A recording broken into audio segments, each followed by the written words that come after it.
welcome back, guys, to another episode of Digital Artcast. This one's been long overdue because, trying to arrange between myself and the guest has been a logistical nightmare. Not to mention that, it's been over a month since my last episode, and that needs to really get fixed, which is interesting because I'm interviewing about 3 or 4 people in July, so yeah, I'll just need to space those out so I've got content. But today we have a friend of mine from the other side of the world, Conrad Allan. Nice to meet you and speak to you finally on the podcast. Thanks for Thanks. joining It's us. good to be here. Welcome. So we had an interesting first encounter. I actually believe we had an argument over Facebook. Well, what was that about? Oh shit! I think it was about me being vegan. I can't remember. Was Yeah, it? I think it might have been a vegan post. Here, I'll see if I Yeah, can find it. yeah, Oh, because wow. that was. I can't remember, was that last year sometime? It would have been something close to that. Yeah, Um, or like very start of this year. I think it was like some kind of politically angled viewpoint that you had, and I was like, no, it's not quite like that. Yeah, Jesus Christ! I'm trying to. How can you view like specific posts from people, like from specific friends? I'm trying to You wonder how can you would do that.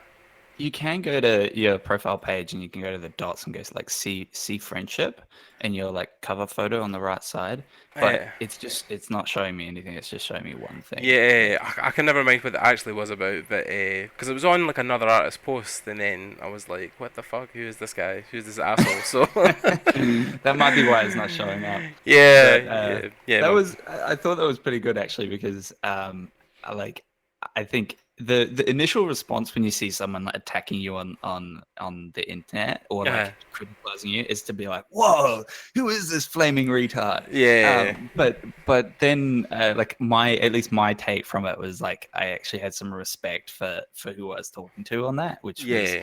quite fresh. Yeah, I mean, like people can disagree in this industry. It's no a thing where you've got to like sugarcoat everything you say. I mean, no, everybody agrees about everything. So, you can't be afraid to speak your opinion. I mean, it's yeah, Yeah, I feel like the problem is at the moment people are like coming more and more towards like this center fence sitting thing where they're like, oh, it's okay. Yes, you might be right, but mm, really, like, it's not always the case. yeah, And there are only a few people out there that really stand by like their extreme version of their viewpoint if they really believe that they're right. yeah, Um, and yeah, it's just something that is like the, as we go forwards, like the internet seems to be creating this like I don't know, either you have the extreme view and everyone just fights, yeah, or people are like way too politically correct. yeah.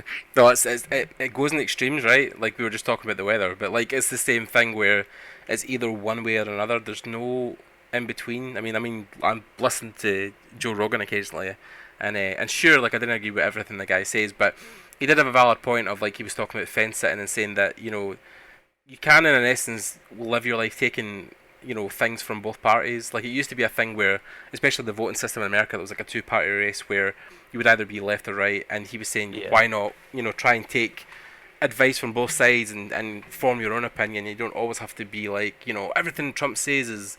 I mean, Trump is an idiot, but like I suppose in some sense he has got some things that make kind of sense, and then obviously like Yeah. with Hillary, obviously people are saying the positivities, but then she has also got a sketchy background, so it was like yeah, there is some things I will agree with on her own, but then there's other things. Like obviously the thing people kept talking about was the fact she wasn't for gay marriage until 2016 or something like that. But like, yeah, there was good and bads to everybody, so nothing is like completely one or zero. There's always a grey area where you can form your own opinion of what you actually think. So Yeah. yeah, Exactly. yeah. So yeah, it was an interesting conversation. But yeah, then obviously like I cooled off and I was like, hey man, sorry for being a dick, and you're like, oh, it's all good. So yeah, that quickly sorted itself. And then I found out you were like a map painter. I was like, oh holy shit, he's an industry guy. This is cool. Um, Yeah. and then I think since we were friends, then you kind of linked to the Map Paint Academy, which you've set up, which we'll talk about a bit later. But I got into that now, and then that's basically what I'm trying to do for work. So yeah, it's probably worked out in my favor. And they always say there's a saying. What is it? When the student is ready, the master will appear. So it's like, That, yeah. I've forgotten about that, but yeah. yeah, but it's like, what was that from again? Shit, I'm sure it's an actual movie where somebody gets trained. Possibly, yeah. Oh fuck, I'm sure. I was just watching it like the other day. Um, oh, that's what it was. It was Zorro. It was the first Zorro film with Anthony Right. Hopkins and Antonio Banderas, and like Antonio Banderas is a drunk Yeah. and shit, and he's trying to fight the soldier, and he's like, yeah, when the student's ready, the master will appear, and they teaches him to be Zorro, but You know what? I think that's like a convenient coincidence sort of thing where yeah, like I don't think that I think that gets fit into the story that people tell rather than the other way around, which yeah, should be like because the point is really that once you're good enough, hmm somebody will recognize that. well, And yeah, I mean, totally. yeah, It's the way people understand that when somebody says, I'm lucky to have this job. It's not really luck, dude. Luck for me is just preparedness meets opportunity. So you were at a level you could do a job, and somebody offered you an opportunity, then you took it. That wasn't really luck. exactly. It was just the opportunity meets circumstance. So yeah, it's a total thing. So Yeah. it's the way of this, and then obviously the networking you do helps. I mean, I definitely know the work I got from Nick with Red Essence Games. That was literally just me messaging Nick, look, do you need any help Mm, on the game? He was like, yeah, man, we're looking for an artist. You want to come on and help us? And then that was it. So I mean, yeah. it's just how it happens. So yeah, so I mean, like, just a background, because I mean, like, I don't think I've even really spoke too much about where you had came from, but we did want to talk about your journey because there was an interesting point where you talked about how you finished. I'm kind of ad libbing this, but you finished university, and then you said you kind of took more time than you felt you needed to get in the industry. It was a couple of years. Um, so yeah, walk me through Conrad at university, or even just from Conrad from the start, and where your art side came from, and then what you decided you want to do, map painting, kind of where you are to now. Uh, well, yeah, okay, so it'd help to know like my personality. I went through school hating school, Same. loving computer games, and I Yes. remember my grade 10 was literally just Warcraft 3, just playing that like Oh, dude. as much as possible as I I could. wrote a And 200-word review when I was like 13 of Warcraft 3. I was so obsessed with it. it was great, and so that was my schooling years. And when I left, I was just like, I don't want to go to uni. I don't want to learn anything. Like I just super was not ready, and I just said to my parents, I'm just taking a year off. Mm, And I just had the plans to like just play games, and I was just so like against the system. yeah. And then I did, I picked up some work. Yeah. I then joined the army, the reserves, and um, I started like I was still super into my competitive gaming. Like I started a group and I started commentating. Then at some point, I'd started a little bit of structure modeling for some architects, Oh, cool. and I sort of reached a wall with my skills there, and I was like, well, I'm not going to earn any more than a couple like $20 an hour. Mm, So I went to a careers advisor who then with the help of my mum, my sister, all of us in there doing like different questionnaires. mm, They came up and the guy was like, okay, I think you should go over here to this uh, interactive entertainment university. There's, a games uni. And I went there and I immediately fell in love, started the degree there, which was a 2 year, it was a 3 year degree compacted into 2 years. mhm. And that was where I really started to shine because I was learning how to make games. It's like I need Yeah. to make games. Mm. There were 300 people that started in my intake, Oh shit. and I think only about 60 of them actually graduated. Wow. Um, and they warned us up front. They said we have a 2 out of 3 dropout rate. Yeah. And that was partly because it's not what people think, and partly because it was a compacted course and it was like a lot of work Yeah. in a much shorter amount of time. So, and actually, out of those 60 that graduated, I think I know of like 3 others, maybe 4 others who have actually made it in the industry. Oh wow. Um, and I don't know of any of them that have made it into the film industry, but I don't think like it was a games degree, so Yeah. they're probably not interested in the film industry. Well, it's the But same across here. Like I think it's something like 95. Well, sorry, of the people who graduate art degrees, 95% of them don't go into work. 5% do. So it's a super small percentage compared to other courses like engineering, where the placement rate is super high. yeah, exactly. Yeah. So I got some freelance work out. Uh, like while I was studying, I got some freelance work. I deferred my degree because I had to go to, I got invited to SIGGRAPH, and then I went to Singapore for some freelance work. Oh wow. And this was the thing, is that during my degree, I was still trying to I was trying to get work, actual work in the industry, which I think sort of separated me from everyone else, because the other people are like, oh, I'm going to do this degree. Once I've done the degree, I'm going to get work.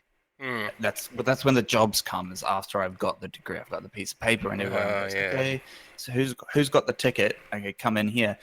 And it just, especially in the arts industry, it doesn't work like that. Totally.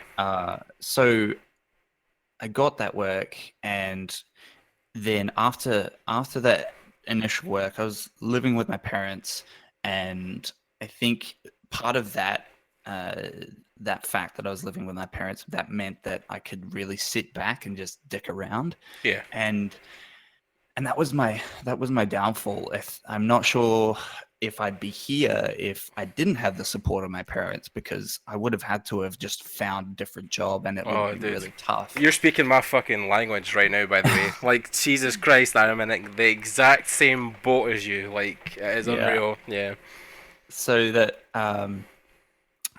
but that meant that I was able to really sit back and just not do anything. So like a lot of my days, I'd wake up and I'd be like, okay, cool, I'm gonna do this, and this, and I'll start I'll start doing it, and then after about 2 hours, because you hit these little blocks where you're like, I'm just not getting there, and then you give up, and you think, oh, what can I do to like reward my brain, because it's painful to feel those blockages and fail. So your brain's like, okay, let's go and do something fun, which is gaming.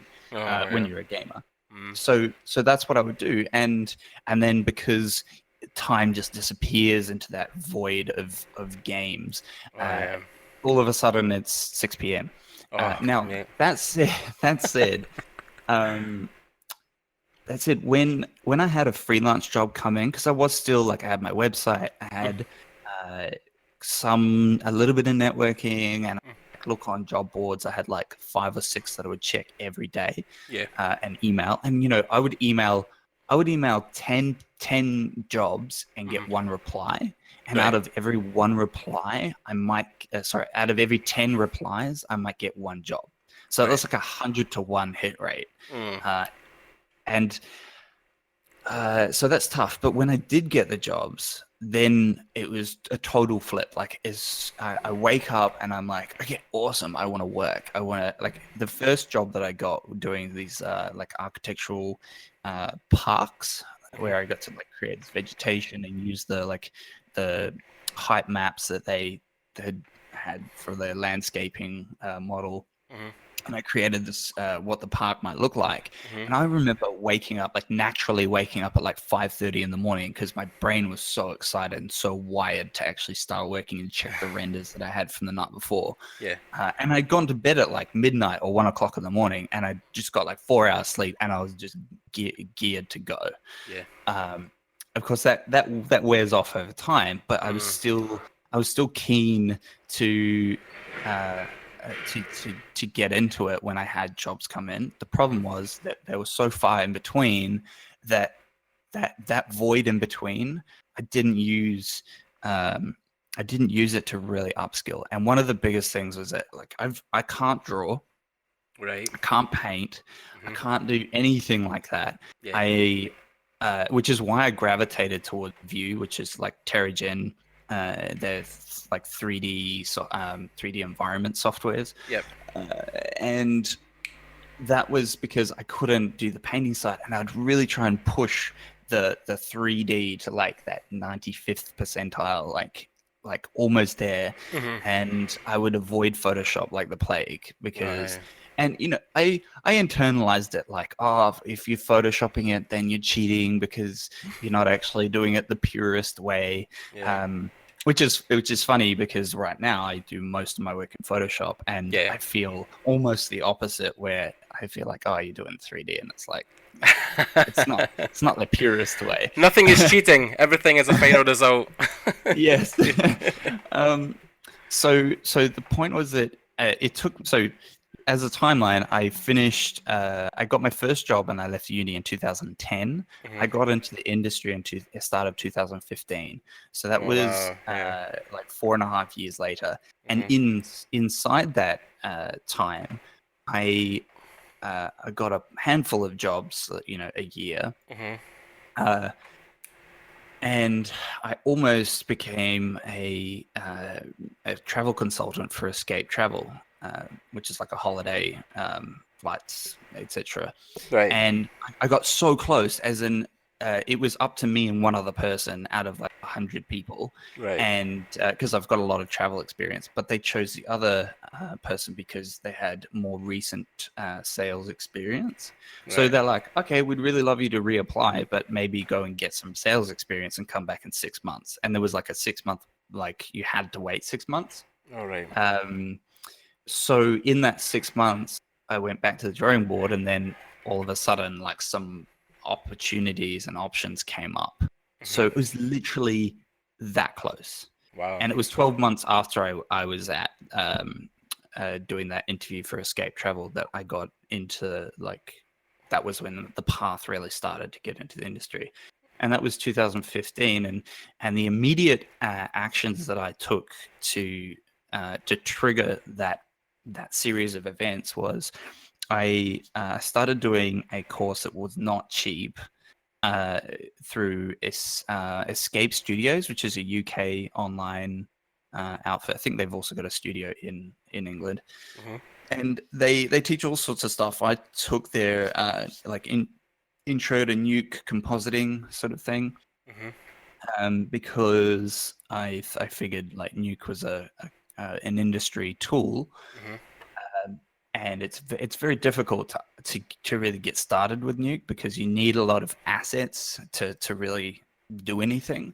Mhm. Um, and so I started doing that. I did their first of 3 terms, and I really loved it. But then I found another option, which was at Rising Sun in South Australia in Adelaide. They're a VFX studio that worked on like, I don't know, X-Men and um, other films I can't even remember. Yeah. Um, and they have one that's in-house. It's 10 weeks, and it's just it's like a VFX entrant course where you learn rotoscoping and 3D match moving. And Mhm. those are two really common junior positions to gain in the industry to get your leg in. Mhm. So the rotoscoping side is cutting out characters from plates and cleaning up plates and Mhm. things like that, Yeah. matching the motion blur, and um, that's usually the pathway that you get into compositing, Mhm. and you'll do that for like 2 years in the studio before you become a compositor. Yeah. And the 3D side, the 3D tracking is tracking the cameras into 3D space that have come from the set, Right. and that's usually the pathway into like the modeling or layout or something to do with the 3D side of the pipeline. Right. So I went there, and I had two goals. One was that I had to be in the top two of like the top 10% of the group that went through that intake, and I worked my butt off to make sure. There was one other guy who had a little bit of nuke skill prior to that as well, and he was almost like we were sort of neck and neck in terms of speed, and so I literally sat there next to him, and I would like glance over to where he's up to, and I'd make sure I'm like, I have to be faster than him, and and like obviously not faster with sacrificing quality, because Yeah. there's no point in that. Yeah. um But it really helped that I had that little bit of extra knowledge before that, because it meant that during that course, because we were inside the studio, the artists there and the people running it, they obviously the point for them is that they're hiring these groups of, sorry, not hiring, they're selling this course to groups of artists, and they get to see them over 10 weeks. They get to see how they work, how they take feedback, how fast they learn, whether they're good at it in general. And then if they need someone, they hire them. Yeah. You know, it's like a paid second source of income that they also get to choose the best candidates from. So it's a brilliant model. And so my other goal during that time was to like pick the brain of the map painters who were there. And this is what you were saying, like when the students ready to master a piece. Well, that was my moment in that the guy's name is Damien Thaler, and he was the supervisor for the map painting team there. Right.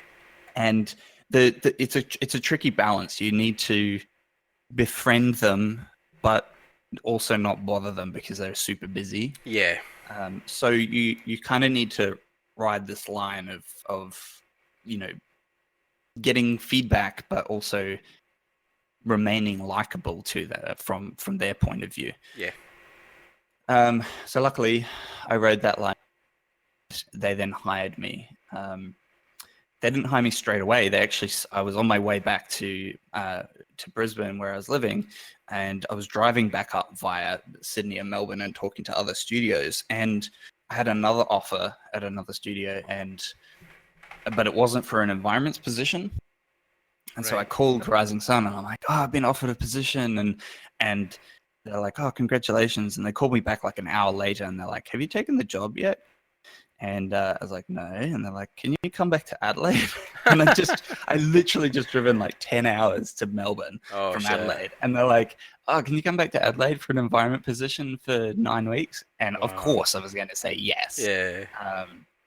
But the point is that the way in that route was not, wasn't like, I've done the course now, here come the jobs. Right.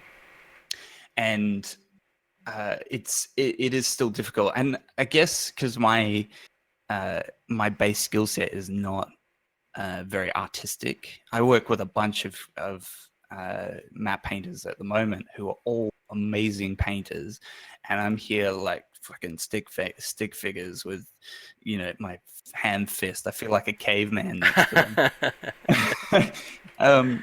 But like we are on equal skill levels. Technically, I'm the senior in the group, and the rest are all mids and juniors. But in terms of the artistic, like no one's really like looking at me going, "Oh, you can't paint and you can't draw." So yeah. Yeah, and I find, as we were saying before we started recording, a lot of the really prevalent people in this industry are like Max Bermans and Dylan Cole and Raphael Lacoste, and they're all just phenomenal 2D artists, or phenomenal artists in their own area. Yeah. I think I don't know if that's a true representation of the industry core. Yeah. I think a lot of the people in there are good artists, but the people like me, I don't post any work because I don't do any of my personal work because I'm too freaking busy. Yeah. But the only work that I do post is every now and then when I've got the time to find a shot that I've done on a previous film, and I'll post it. Right. But I'm not really engaging with the community outside of map paint. Yeah. And so you just don't hear about these people, and it's because the people who are like the super 2D artists that can just sit down there and just like paint something amazing, they're the ones that are getting seen. Yeah. And that's I know it's been a while since I talked, but yeah, I was trying to let you get it all out. But no, I mean, it's very accurate what you're saying, and I think that can almost be not to the detriment of the artists we're talking about, because obviously everybody you mentioned is phenomenally talented and crazy inspiring. Um, but it can be intimidating when you're leaving university. You're a student, you don't know anybody, you've never been to events, you don't really know people, and your skill level is, at that time, shit, because you're a student, you're still learning, you've just came out of university, compared to the industry standards, you have a lot of catching up to do.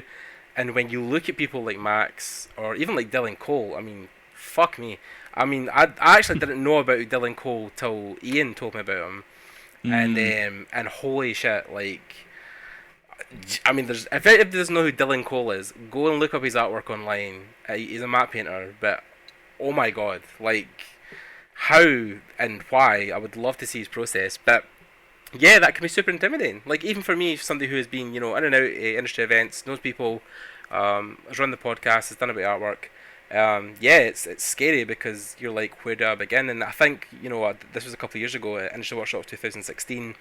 I went to see a talk with Titus Lunter, and he talked about the process of sharing information and how that will help people and bring up the next generation. Because when you demystify the process, then it makes it easier and more or less complex, sorry, for people to then follow behind yep. you, and then you're not having to give up information all the time through private messages. If you run a course or two, then people understand and you can show them where to go.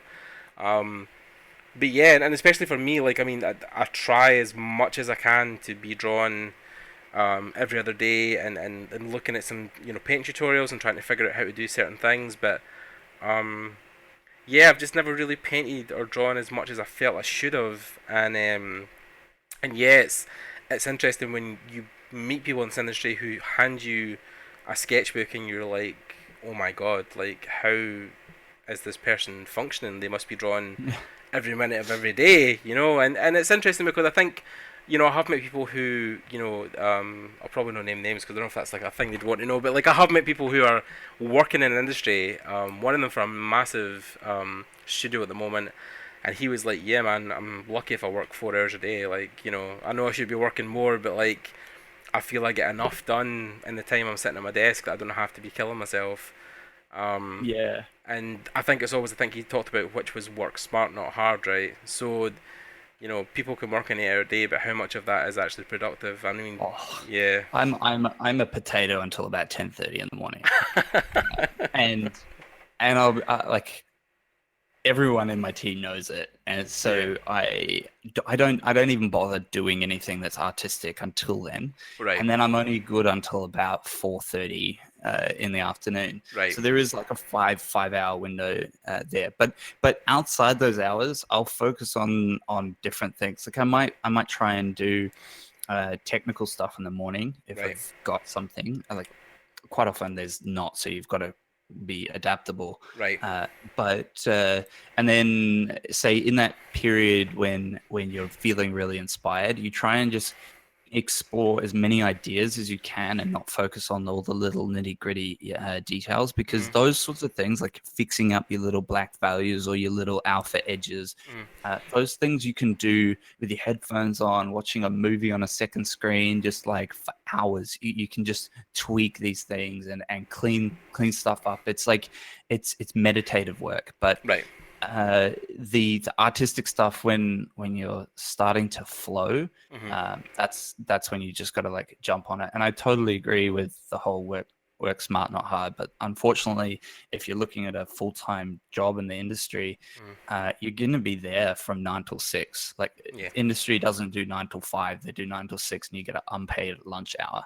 Yeah. So, and then you've got add on, like you got to add on the OT hour Hmm. on top of that. Yeah. But it's not ideal, especially from my point of view. It's just like I'm not efficient the entire day. Well, But that's interesting when you talk about that, because I think this is something we need to get into definitely, where you're working in. I mean, like, for people who don't know, you're working in Animal Instincts just now in Canada. But then I had my stint in Axis last year, and they're a similar studio. They do VFX work mostly for video games. And yeah, they have an approach similar, but they actually work 10 a.m. till 6 p.m. And their lunch hour is paid. So yeah, but then again, we both know that the rates in the UK are yeah, drastically overshadowed by the American and Canadian rates, which are crazy different. Which I don't think people, because again we had this conversation earlier about how like money and pay is a dirty word in this industry. I mean, it's kind of like a dirty word in every industry. Like I've never met anybody at all who have asked how much they earn and they've wanted to answer that question. It seems like such a personal thing you're asking them, but it's a Yeah. job. It's a job, right? Like it's work. It's something that isn't really attached to you. But I think with a stature thing, if you ask somebody like, "Oh, how much do you earn?" It kind of seems like a personal invasion. I don't know, but Yeah. everybody's I different. think I think one of the issues is that I think it filters down from the top, and a lot of studios actually don't allow you to mention how much you earn, because it's not because of their position or your position, it's because they don't want their competitors to know. Right. And the same applies if you go to an interview or if you're applying for a new job and they ask you what your salary is from your previous job. Hmm. It's actually not legal for them to ask you that. Right. Yeah. So the thing that I've thankfully never been asked it or never cared to not say. Hmm.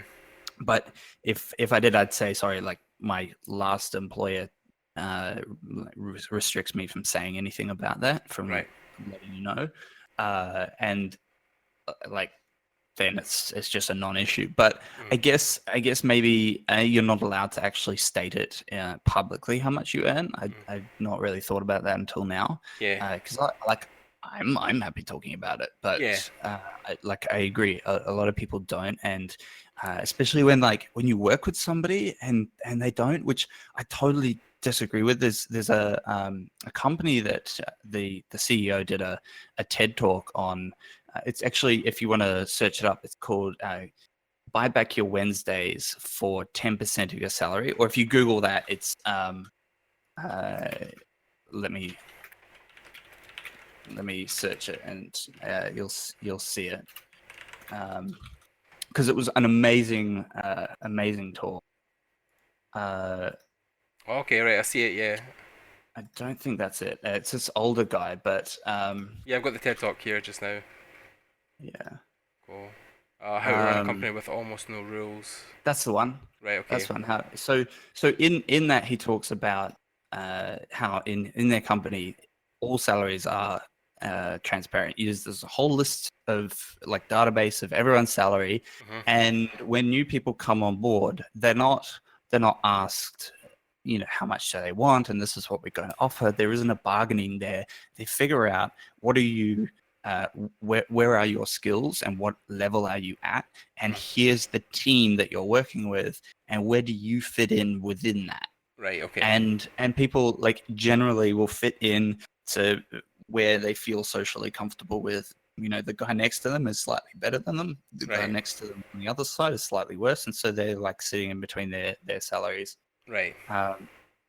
And there's other golden tidbits, like how the CEO is actually voted in by the group, and so are all the managers. Uh, Being in a management role is not reflective of your salary. You're just voted in there by your team. Right. Um, anyway, so yeah, that whole thing is like a whole can of worms. I reckon we should chat about that in another podcast, because we could go on for hours about that. Yeah. But something you said before, I thought was quite interesting. Like you said, like I'd love to see the process that Dylan Cole goes through, Yeah. and I think that's something that I think that mentality, it's right. Like everyone feels like I want to know how Lacoste like works and how does Max Berman do his stuff, Mm. and I totally agree that there's a tribal knowledge that gets passed down and needs to be passed down, because there are some tricks and things that I know that like I've shared through our Map Paint Academy Mm. that help people like massively with like painting light or painting shadows in ways that are not just like, oh, multiply. You just set a shadow to multiply, right? Yeah. Um, and that sort of stuff needs to get passed down, and that's why you see the stuff that gets posted on like ArtStation and that, and it's just phenomenal. Like Yeah. the stuff that even 10, 20 years ago, the stuff that's coming out now is like, the hell?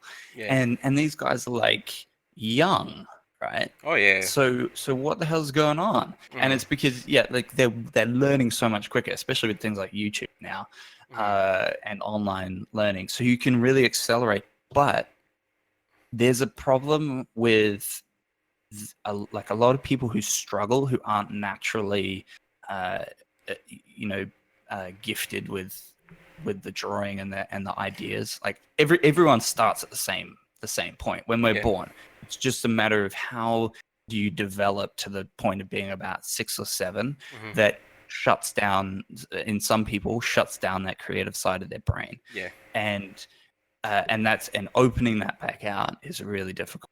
Yeah. It's just But get. it's Yeah. yeah, for those people that have that struggle, like I'm one of them.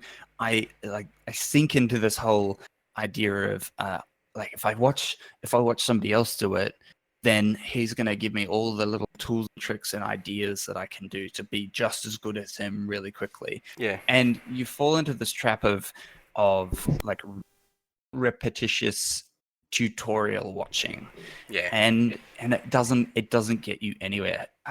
As I just posted in the academy last night, that Mhm. I'm learning Premiere Pro at the moment to create some videos for SIGGRAPH, Right. and I have no fucking idea what I'm doing. And I like aside from I know a lot of other Adobe software, and Mhm. I've used some video editing, Camtasia and all that. Yeah. But Premiere Pro is just like, what the hell? Like, why do I have to do this? And how do I rearrange this? Or like, what the hell's going on? Yeah.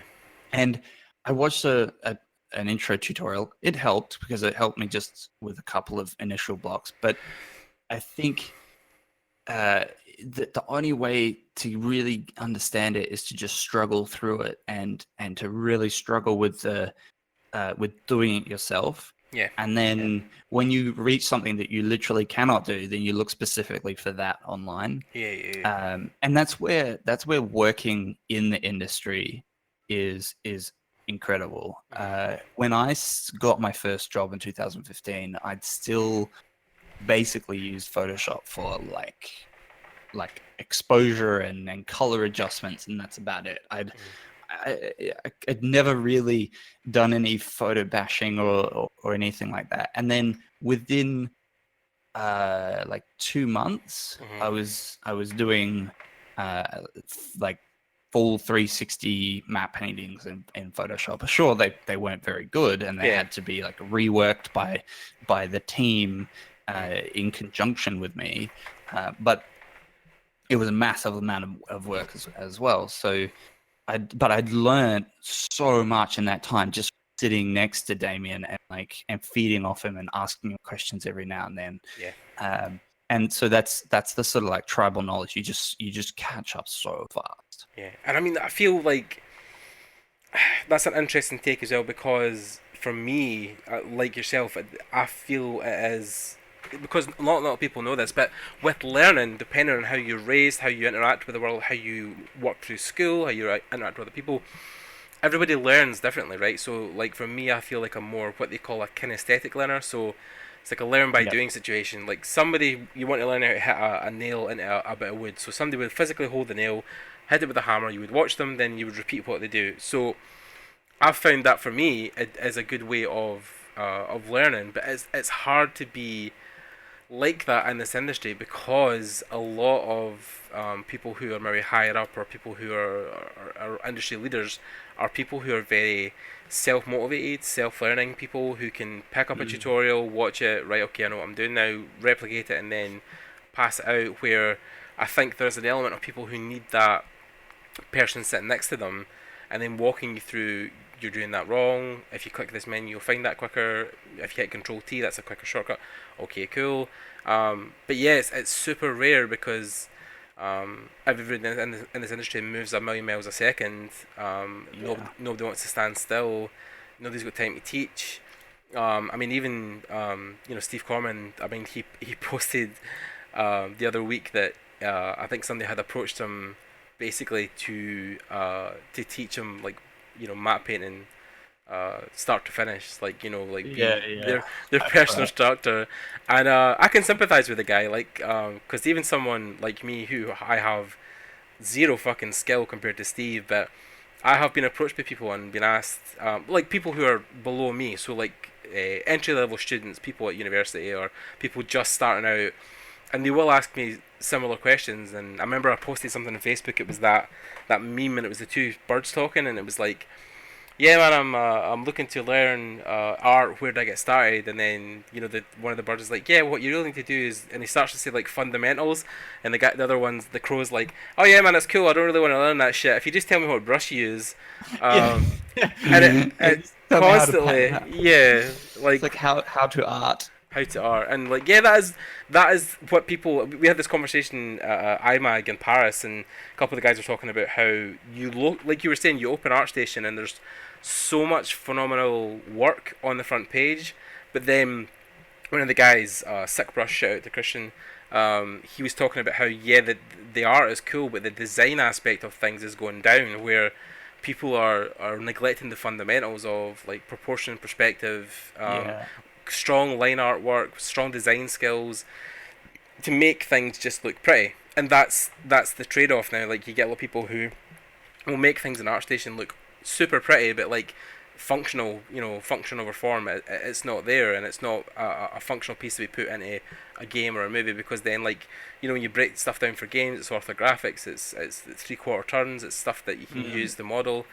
And yeah, I think it's the same with matte paint. Like people want to jump into like Dylan Cole, make pretty pictures look cool, and how does Photoshop's light work? How does light bounce off these things to make it look like it's lit properly? How do you clear the mats properly so that you don't get lines in between, so that your clone brush isn't making loads of smudges or replications? And that's the Yeah. stuff you need to learn before you jump into. And I take it, have you found the same in Matte Paint Academy? Have you had a kind of small group of people where they've kind of wanted to jump in the deep end and jump straight into Nuke and make something really cool? Yeah, it's yeah, I do see that quite often. Is people wanting to take uh just go straight for the massive hero shot matte paintings, Yeah, and like I get that, because matte paintings we get inspired by matte paintings you see in film, and they are massive hero shots. It's the hero shots that really make you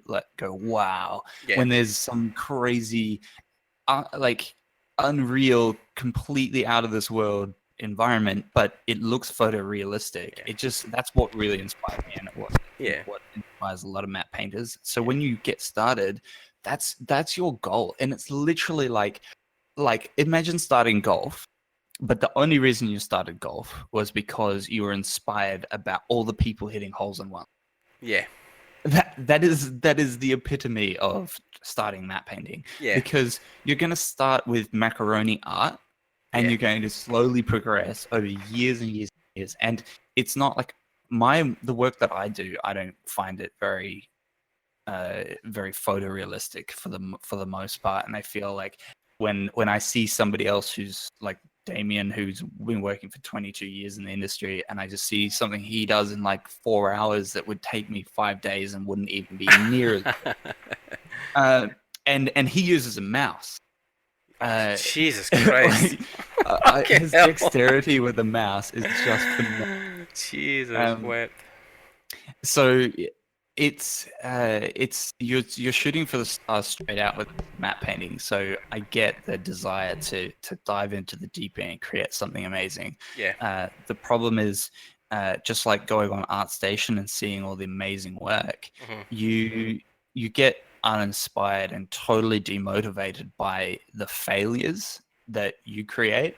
And when you go on ArtStation, it's even worse, because you see somebody's amazing artwork, but the thing is, you see hundreds of them front page, Yeah. and you immediately feel like, well, I'm never going to do that. Yeah. And you just don't even try.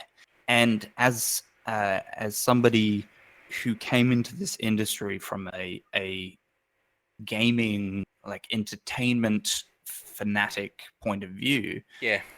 I think it's made even worse. Like if I was a book reader or a something else, the problem then it would be not quite as bad. The problem with gaming is that it's all designed to give you like sped up rewards, right? It's the Everything in dopamine, right? games The is like dopamine is release. and Yeah. it's like you can jump in a game and it's like take like I don't know Diablo 3 or something Yeah. where you start hacking at something and oh boom you've leveled up and you're getting all this like flashy awesome sounds and you get points to spend and you get money and it's all happening within minutes. Hmm. And so when you go to ArtStation you see all this work. You know how long some of those things that you just see there that look like amazing artworks, sometimes they are being worked on for months Oh yeah. and then they're posted there. And that's the thing that you just don't realize until you're at that level. And when you're starting out you see all these hundreds being posted at a time, and it's really demotivating. Yeah. But and that's why with the Matte Paint Academy. So actually, we should probably step back and explain that to those who are listening, the Matte Paint Academy is just a Facebook group that's a private Facebook group of people who are subscribed to mattepaint.com, which is a images resource site for matte painters and artists. And so if you subscribe there, you get access to the academy, and it's a place where I, mostly me, because the other guys who are meant to be posting have been too busy. Hmm. But I share like insights and videos and tips and tricks, and we do challenges, sometimes some one-on-one sessions. At the moment, I've been really busy prepping for SIGGRAPH, so I just haven't had time to do much. But Yeah. that's what it is. And that's how Gordon and I started talking. Hmm. So in that, my focus with the academy is not to teach you how to do all that artistic stuff. Hmm. We cover it, but the thing is, it's not going to get you a job. Yeah. It's going to take you years to level up to that level Hmm. that you're desiring to get to. Yeah. And there's 100 other places on the internet that you can find out from, like Learn Squared, free YouTube stuff. You can buy books. You can, I don't know, Kit Bash. Like you can watch live streams. There's so many ways that you can learn how to be a great artist. But Yeah. the number one thing that is like the market is saturated with that content. Yeah. So if you want to be a great artist, watch that content and do the hard yards and paint and Yeah. do whatever photo bash or do your modeling, whatever it happens to be. You just have to do it. Yeah. And you have to do it regularly with a goal. Hmm. If you're just like, oh, I'm just going to sit down and just paint or just going to do some sketches of nothing. Like you've got to go, okay, today I'm going to do faces and I'm going to try and do 3/4 angle faces and I'm going to do a multiple of them. I'm going to do 6 and I'm going to try and copy this style. And if you do that, and if you do a different thing of that kind of thing every day for 6 months, you will be phenomenal. Yeah. And there's a great video by Andrew Price. He spoke at one of the Blender conferences. And see if he talks about the 7 habits of highly effective artists. So if you Google that, you would have seen it. It's brilliant. I actually went. Andrew and I were in the same military unit. Oh, wow. 10 years ago, and we both went through training around the same time and both left around the same time. And he sort of went, we lost touch of each other, and he went to doing the Blender guru stuff, and I went into the film side. Yeah. But that video is phenomenal in terms of like where you can go in 6 months. And for those who haven't watched it, he goes from stick figure drawing to amazing character work. Yeah. And it's just in 6 months. And I think he only did like an hour or 2 a day. Yeah. And he's not an artistic guy either. Yeah. I know that's why he's gravitated towards Blender, because he's a very technical guy. Yeah. Anyway, so if you want to become a great artist, you do that. But if you want to get into the industry, whatever games industry, the film industry, whatever industry you want to get a job, it's you can go that route, but if it's not your natural process, and I suspect that if people are still listening at this point, they're probably not the next Picasso. So if it's not, then you want to focus on getting good at the stuff that gets people hired. Yeah. And so that in our academy, that's why we focus on cleaning up, like plate cleanup, to an advanced level, right? So we're not just talking about like, oh, remove this here spot. We're talking about like rebuilding stuff that's behind a fence, and replacing skies and spot removal is just part of that. And then like very small map painting patches, learning the software like Nuke and Photoshop, and any other software like Shotgun, which is a production software used in the industry. If you can understand all that, and because that's what you're going to be doing for like 6 months as a junior. When I started my first 2 weeks, I was literally just grabbing clouds from the internet, putting them in Photoshop, keying them out, and saving them as little, TIFF with alphas. So we had a little library of clouds that we just drag and drop. And that was because it only took me 2 weeks because I got through quite quick, and then my supervisor was like, okay, well, you're doing pretty good with that, let's get you something a bit more substantial. So he gave me something else I can't remember, but you're not going to be doing the hero shots. That's the point. You're going to be working on tiny little CG patches, plate cleanup, or even just supporting other artists by finding reference. And it's fine not to be an amazing artist. However, it's good to have the balance, because if you're competing with somebody else who's really good technically and really good with the basics, but he also has amazing map paintings, well, they're going to get the job. Because they've demonstrated their ability to move up. There's other things like your resume that we focus on in the academy, and your interviewing skills. So far, I've done 2 mock interviews, and I'm doing a 3rd one with Stefan now. Cool. That'll be next weekend. So so Ian was the first mock interview that I did, and I helped him with improving his presentation. I told him like, these are the sorts of questions that interviewers will ask, and these are the sorts of things that, from my experience, should be similar to what you should be answering. Right.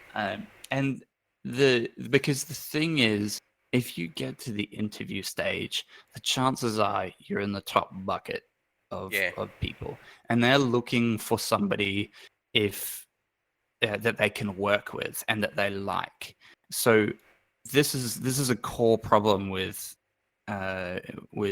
people who are trying to get into the industry, is that so many of them come off as desperate girlfriend sort of meme thing, where like, what is that, overly attached girlfriend, where and I'll work 10 hours and I'll do anything to get in. Like it's just such a turn off. And I actually have an email from me to the same recruiter that recruited me for the current studio I'm at now, but it was 6 years ago. He was at a different studio. Right. Man, it's so cringeworthy. Because I think I just left. It was actually for Elysium, so I think that was 2010, 2012 or something. I'd just been out of university, and it was actually for a senior map painter. And man, looking back at it now, I'm like, senior map painter, what a joke. Because I hadn't done any map painting. I'd done environment work, but my email was like 4 pages long about the reasons why you should hire me, kind of thing. And nowadays it's like 3 lines. It's like, yes, I'm interested. This is what I would come on for, and how long would the project be, kind of thing. Very much. But the point is, if you're trying to get into the industry, you need to be likable, and that is not always the case with everyone, Mm. and some people are likable people, but only when you get to know them, and that's not good enough because it's a risk that the studio is just not going to take if they don't have to take that risk. Yeah. So the mock interviews I find is a really great way of practicing, because this comes back to just doing it, right? Yeah. You have to just paint to get better. There's like a tangibility to it that if you don't do it, you're just not good at it. And in a mock interview, it's a super uh, safe place to discuss and explore different ways uh, to engage with somebody in a fake interview sense. Yeah. And then you kind of go back immediately afterwards, and we talk about, okay, what did you say? How could you improve? Hmm. And yeah, and so on. And Yeah. I find that most people, as they get through the mock interviews, they get more relaxed and become themselves, Yeah. and that is absolutely key. Yeah. And I think it's interesting as well. We had this conversation, and again, completely out of context, but this is not an attack on concept artists, obviously, because concept artists are a trained and skilled set of guys that do amazing work. But we could have talked about when I was approaching the idea of working as a matte painter, that like everybody wants to be a concept artist now. It's almost a thing that people automatically, as soon as they become artists, are like, I want to do concept art. And then on top of that, I would say that, and this obviously comes from one of the guys, Spurden, and he kind of convinced me about this as we were talking about IMAG. But he was saying that the concept artists, a concept artist isn't a thing. What people are concept designers, or what they should be is concept designers. But then, like, because the matte painting stuff can be more technical and slightly more tedious because of the tasks you're accomplishing, less people want to go into that field directly. It's more a thing where people will have an avenue of doing a specific skill set and work into that job, but most people who are artists will want to go into do concept design. And then obviously, like, 3D as well is very underappreciated. There is obviously a lot of great 3D artists out there, but again, it's one thing that people don't see it as. If you're artistic, 3D is almost like as a counterpart of concept design. Now people use it for mock-ups, but really good 3D artists are rare because it's an industry not a ton of people want to go into either. So yeah, it's a thing with Matt. Like you said, if you're going to do it, then there is probably more opportunity in that field because it's such a niche skill set. Yeah, concept artists are they're the glory positions. They're the people that, if you're a concept artist, especially in a visual effects studio, because there are even fewer of those jobs. Yeah. Look, in terms of the number of concept artists you see on ArtStation, there's probably 1 to 5% of those are actual concept artists in a full-time position, because there's just not all that many jobs. Because you, as a concept artist, the point is to bash out really. You have to get the vision of what the director or whoever the producer is telling you they want. You have to achieve that vision with the least amount of brushstrokes. Yeah. So, and that's what makes a good concept artist. Yeah. So you can have one concept artist and a studio of 100 people and have no problems. Yeah. But because it is that, like, a glorified position, as you said, a lot of people want to get into it. But that means that you're also going to be paid a lot less than other roles, because it's like probably anywhere from 25 to 35% less than a matte painting role. Yeah. And it's because there's just so many of them, and they can find a good one wherever they look, really. Yeah. And matte painters are the opposite, where they are quite hard to find. Yeah, I mean, like, really good ones. I mean, like, even the guys I have met who have worked in studios, a lot of the guys I've seen who are getting work are people who really have to be sitting in the top 15%. And whereas with Matt and 3D, I mean, I'm generalising here, I don't know as much, but I have noticed that, yeah, there is only maybe a handful of guys I know who are concept artists who get regular work or do things external from projects. And then when I was at IMAG, we had an interview, well, we were watching a talk from Raphael Lacoste, and I asked him how many 2D artists work within the Assassin's Creed team, and he was saying, the whole world, probably like 100 people. 100 people over like 5 studios across the entire world is Yeah. not a lot of jobs. That is, you know, and I think 10 of them are in like Canada. So, yeah, it's like it's such a niche, hard to find, small minority job that you will get full Yeah. time. And yeah, whereas you work in movies, you need a large team because your turnover's so quick for pumping out shots. You need technical guys like map painters, like modelers, nuke guys, Yeah. by the dozen almost. Yeah. The game's turnaround, the production pipeline is a lot longer. It Mm, is shortening slowly. It yeah, used to be like 5 years, and it's now maybe 2 to 3 years. yeah, But it's it's going to be much harder to get into that than film, I would yeah, say, especially with all the TV shows that are out now. yeah, Things like Arrow and was it Jessica Jones, and all of yeah, those where they have visual effects quite heavy in some of them, yeah, and those are actually soaking up a lot of artists because studios that take on those TV series, they can do one season of that and it pays for the whole team for a year. wow, So, or maybe like that might not always be the case, but they might have to take on two different TV shows, but yeah, that pays for the team, right? yeah, So those artists are really happy to just sit there and just do those jobs, and they're quite efficient because once you've got the first season done, you know what the effects and what the environments are going to look like, and you can reuse a lot of assets. yeah, Um, so there's a lot more jobs in that area. yeah.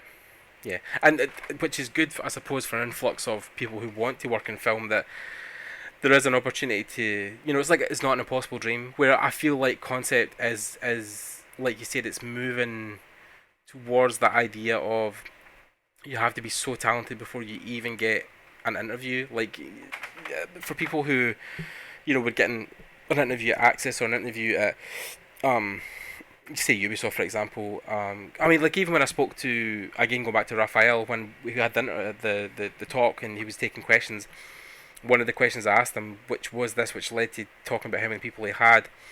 He was saying, I said to him, what do you look for in junior artists? What do you look for in people that want to come in and join the franchise? And he was like, we don't really look for juniors anymore. We specifically look for seniors because we try to keep the bar high on the franchise. And you can Yeah, understand that because it's such a big moneymaker for Ubisoft.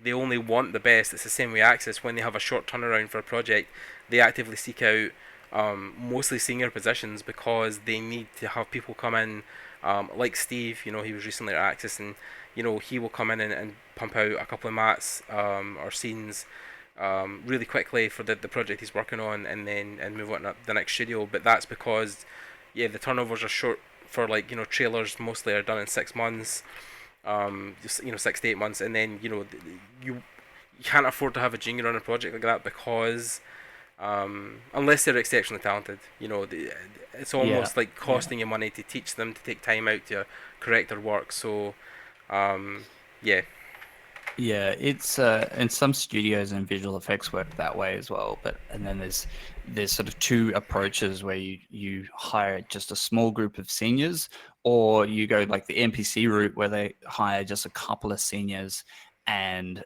basically all juniors, mm, and that way it's because you save a lot of money hiring the juniors, and then you just keep the seniors are there to like um, to uh, to babysit yeah, the juniors, the juniors. yeah, Um, but yeah, it's certainly not. It's not easy to get into any of the the industries in art, and I think realistically, a lot of people are just never going to make it. Yeah. Because not because of a lack of skill or lack of desire or lack of discipline. Mhm.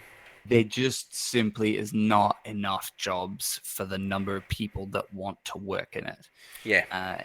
And that's the case with all desire. Like you know, there's not enough jobs for people who want to become astronauts, but you know, Yeah. that's the case. I feel like people are more butthurt about art, not getting an art job Mm. than those who are like, oh, you know, I didn't become a jet fighter pilot because somebody else did. Like Yeah. maybe because of the physicality of it, whereas art's like, oh, you know, if I just become an amazing artist at home, I'll get a job. Yep. Yeah, that's where I think uh, a lot of artists who are really good, who are not like if they don't get a job, it's usually because they're just not good at the business side. Yeah. And I'll be the first to admit, in my approach, I've been way better at my business side than I have been at my artistic side. Yeah. And just in terms of the art side, I just make sure that I'm quicker than everyone else. Yeah. I don't do the best work because like my capacity is not the same level as them. Yeah. It's improving. Yeah. And I'm a senior, so obviously for a lot of the mids and juniors, I do better work. But if we compare them in a few years, in like 5 years down the track when they are seniors, they're friggin' miles better than me. Yeah. But I will always be faster in the technical side, because that's where I'm like, if you wanna hold on to what you have in the industry, you've got to have something that you're like, this is my thing, right? Yeah. If you need, like I did on Power Rangers, I Mhm. did 272 shots Wow. in one nuke script, Wow. and that was because I knew how to set that up, and that was with we had one major match, like map painting for it, and I piped it all through this one nuke script, and I knew how to farm it out and just do it all at once. Wow. And I did the same thing in my first studio. That was when I kind of learned that I was good at nuke. And so now, whenever they have a massive sequence that needs to be done, they're like, Conrad, like this week I took over 8 shots from another artist so we're doing Comic-Con delivery. That's Comic-Con's this coming weekend for Lego 2. Right. So we had a bunch of stuff that we have to finish, and I took over 8 of her shots and did them in 4 hours, and she'd been working on one of them for 2 days. Yeah. And it wasn't even that, like, her work looked better than mine, but it was more of a technical thing where it's like 360-degree patch that could be done for all of them at once, and she was doing like one at a time, and she only got through one. So whenever there's a sequence, they give it to me, but whenever there's something more artistic, it'll go to someone else, and that's completely fine. Yeah. Yeah. And that's just the way of the industry. And then I feel like because I don't know how we're doing for time, but obviously we're an hour in. But I was wanting to just kind of permutate that it's not all doom and gloom. Don't get disheartened. Like, you know, I was literally just going to talk about Ian, who has, you know, for the past 3 or 4 months, grinded, learning map painting and learning stuff from you guys at the academy, and he just landed a job at Frame Store doing work for them as a junior. And he has said that, you know, he's been doing shots that people have been saying have been quicker than people that were kind before him. So, like, there is hope. Like, you know, and like Ian was saying, he's not doing anything magical. There's no secret formula. He was literally just sitting at his desk for 14 hours a day, grinding. He is one of those people that's a machine for. But he's not. And I encourage everyone to actually just search his name, Ian Vicknair, on ArtStation. Yeah, I'll put a link below in the description so you can get his portfolio on ArtStation. And his like his early stuff in September, October last year, when I first bumped into him, was like, he's really good at design work, things like like business cards and flyers and things like that. But Yeah. his map painting work was like higgledy-piggledy, like jigsaw cut out. It didn't feel good or look that great. Yeah. But man, in 6 months, because he was just pumping out stuff all the time, and he was like annoyingly requesting like all these like feedback and things. But he kind of like rode that line where he was like just slightly past like too much, Yeah. but not enough for me to be like, "Oi, go away! I don't want to talk to you." And obviously from my position, like I like helping people. Otherwise, I wouldn't have started the academy. Yeah. But his improvement over 6 months it shows just how fast you can get there. Yeah. But the problem is that most people just like me, you know, I probably could have got into a film position in inside a year as well, had I just sat down and done it. But it's I don't know what to say about that, like because I can't say just do it, because I know that everyone, like, you'll wake up one morning, you'll be like, yeah, I'm good to go. Like, you've listened to the latest Anthony Robbins podcast, and you're like, yeah, all right. Or you've just come back from like Landmark or some and you're geared to go, but then it wears off, and you just go back to your normal state of being. Yeah. I think in that respect, what I've learned is you do little things that you got to change something just little by little, and until you'll always feel like it's a slight struggle. But then if you keep adding on, like say you start with half an hour of painting in a day, and then the next day you're like, okay, I'll do half an hour again, and then I'll do 45 minutes on the third day for 2 days, and then an hour, and then all of a sudden that first half hour becomes like just easy. You're like, yeah, cool, it's just half an hour. Yeah. The next half hour is a struggle, but then after another 2 weeks, you're doing 3 hours, and the first 2 hours are easy because you've become acclimatized to it. Yeah, totally. Yeah. It's a little and often fact where people like. I mean, I just watched the talk that happened last October with Vitaly Burgerov, who does amazing 3D stuff. Like, he's building mechs in Korea. It's crazy.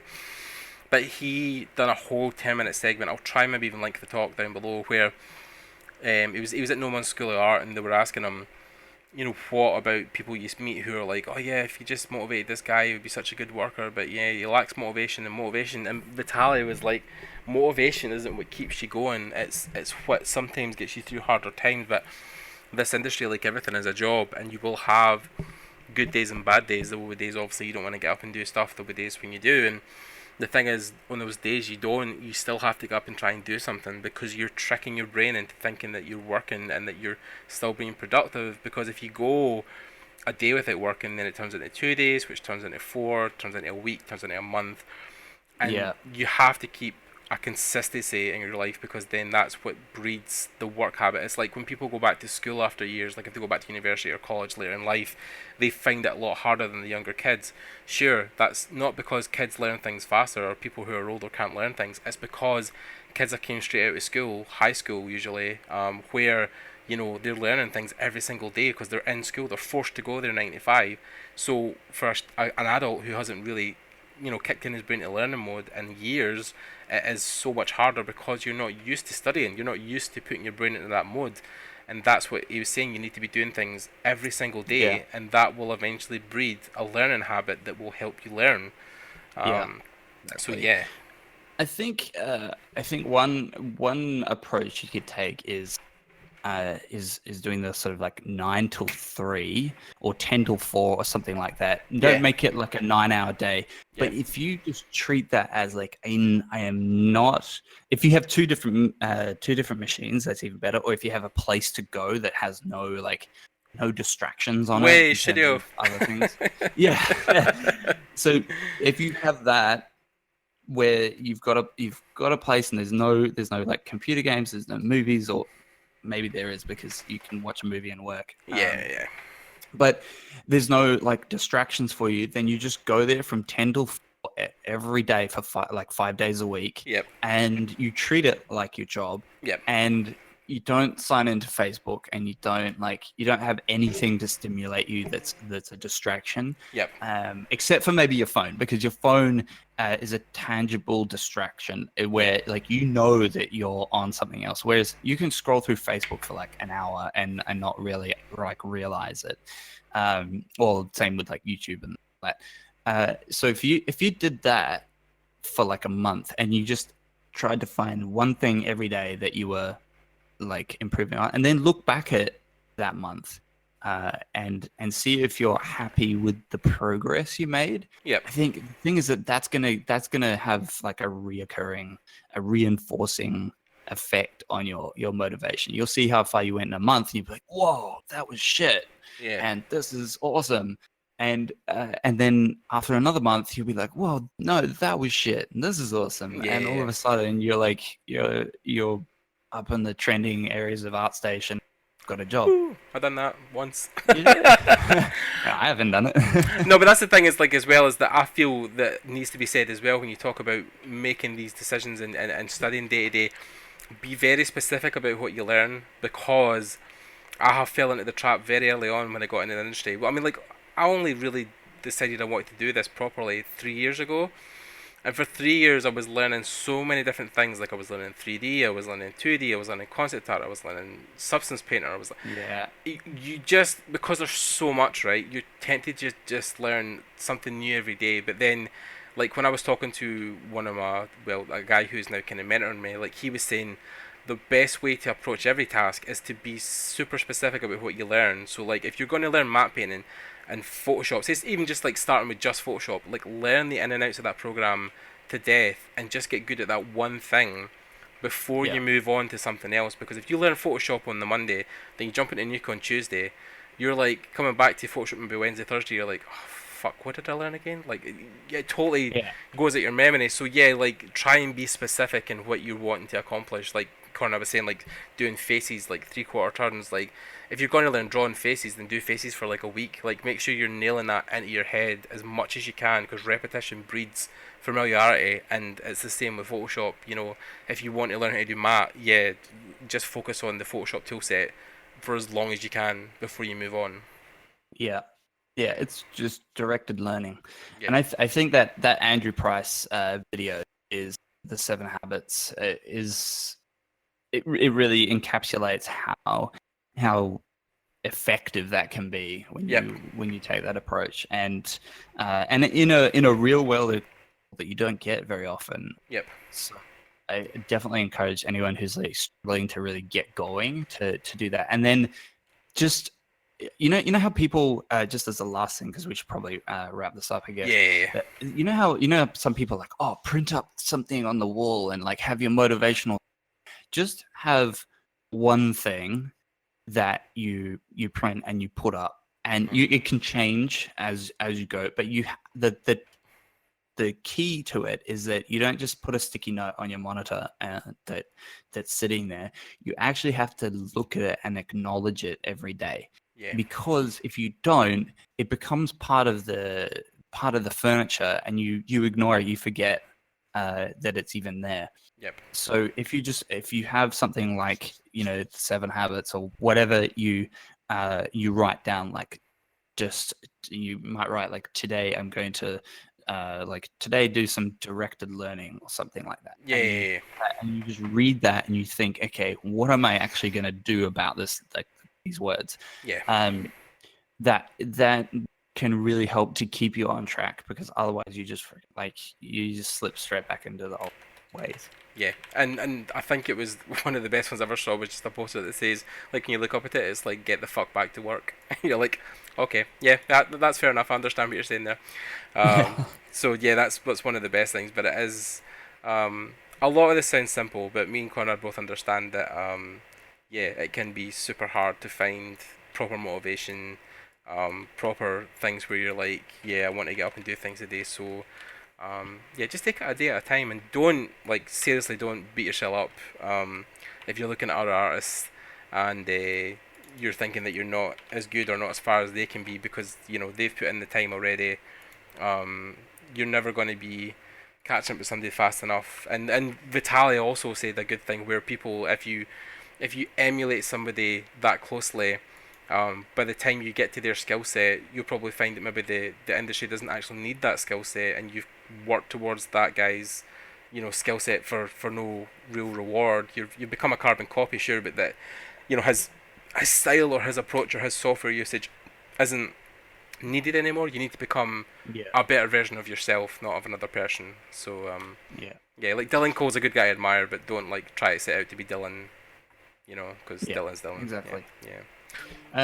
Yeah, and if like I encourage everyone to join the Matte Paint user group on Facebook, which is the public group, and feel free to like email me through any of the avenues you can find. Just go to mattepaint.com and just go to the contact area, and you'll reach me. Yeah. Because I'm always happy to give advice to people who, at various stages, and guide them in what I think might be a good avenue for them to go down. Definitely. I mean, speaking from personal experience, I know Conrad and the guys have definitely helped me so far. And yeah, like I'll put all the links below. I'll put the Matte Paint Academy. I'll put the Facebook group. I'll put all the links that need, and I'll obviously include Conrad's email so you guys can get in touch. But yeah, we're going to do. I think the plan is to do a second episode where I think we're going to focus more on the academy. And we'll probably find some other talking points. Like we know we want to talk about salary, a kind of typical day as a junior, stuff like that. So yeah, there's a broad spectrum of stuff to cover.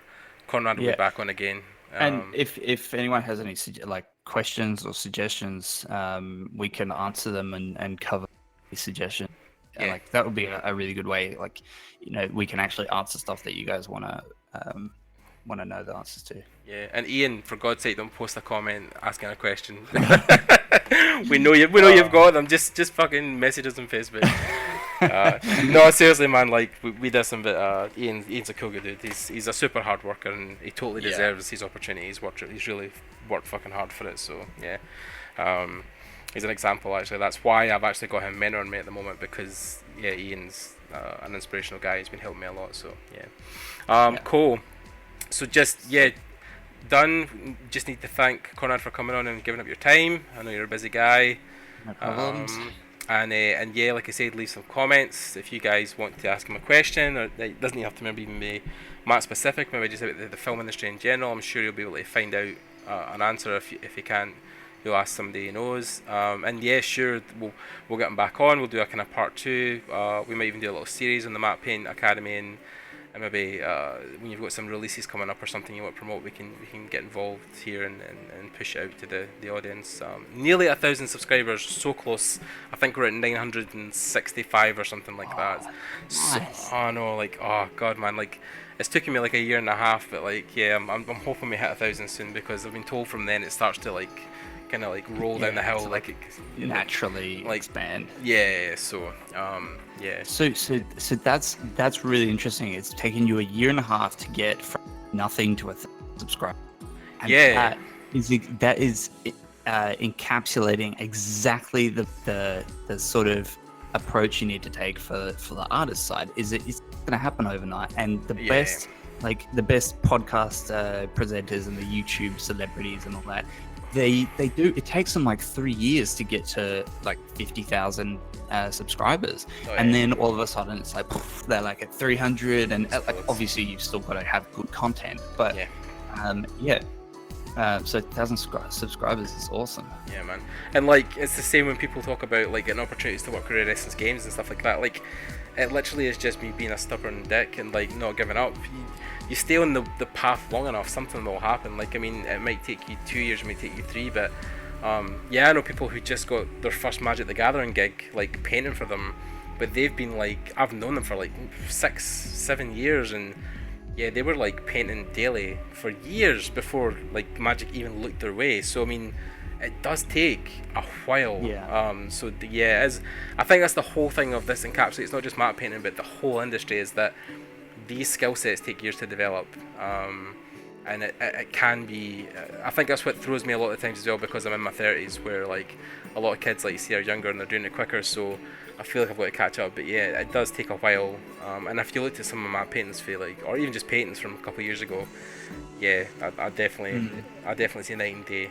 Even my Star Wars piece of them recently, like, yeah, I've seen a massive movement, and I'm after you've done like of these, I want to actually sit down with you and go through each of them. I'll get you to send them to me, and I'll show you some tricks of how you each one of them. Yeah. And we'll talk about like the things that are letting them down. Cool. Because what you might have is like certain things that are like lagging behind the rest that are holding up the process back. So we'll go over that. Nice man, cool. We could maybe even do a live critique at one point as well. That might even be a thing, Conrad. We can maybe get some stuff for people maybe even to critique. You could look through stuff, maybe a thing. We can talk about that. Cool. Yeah. Okay, right. I'll let Conrad go because he's busy as heck. But yeah, thanks guys for tuning in. Stay to the YouTube side of it. If you're watching, give us a like and a comment. Subscribe obviously, and then iTunes. We always look for good positive reviews on the 5-star ratio, and subscribe to that as well. And yeah, we'll catch you guys later. Thanks very much, Conrad, and goodbye.